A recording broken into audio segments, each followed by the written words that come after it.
turn his face toward you and give you peace.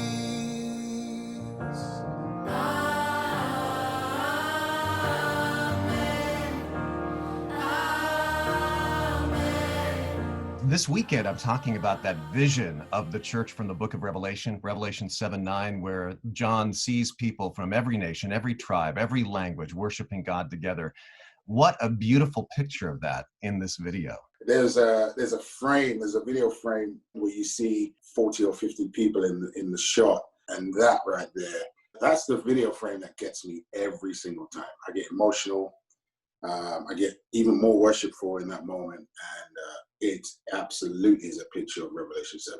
Absolutely love it. Ian, what kind of a response have you gotten to this video related to this conversation that we're all having about race right now?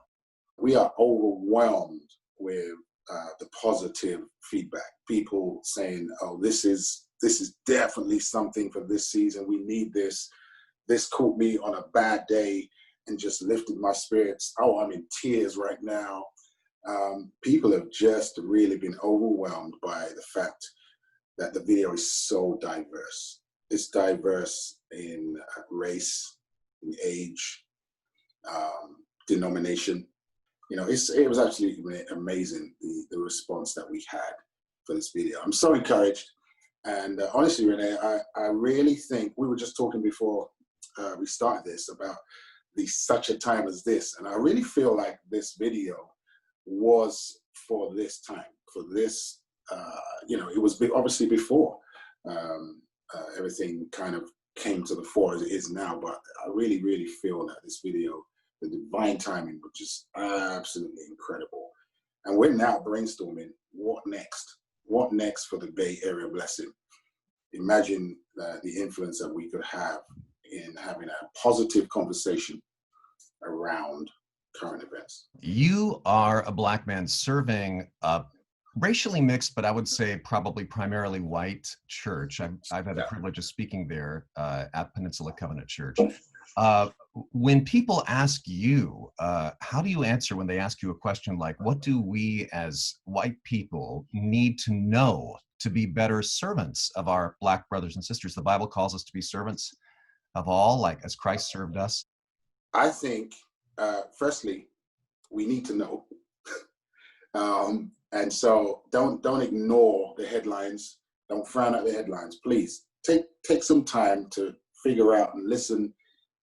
Just having a conversation with somebody of color, and just learning from them, their perspective. What is this? Why?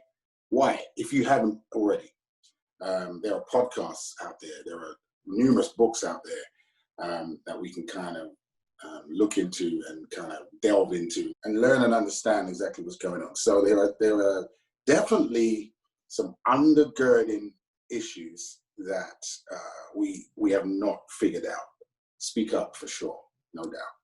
If you see something happening that is not justice, that is not justice. When you look at that, you don't see justice.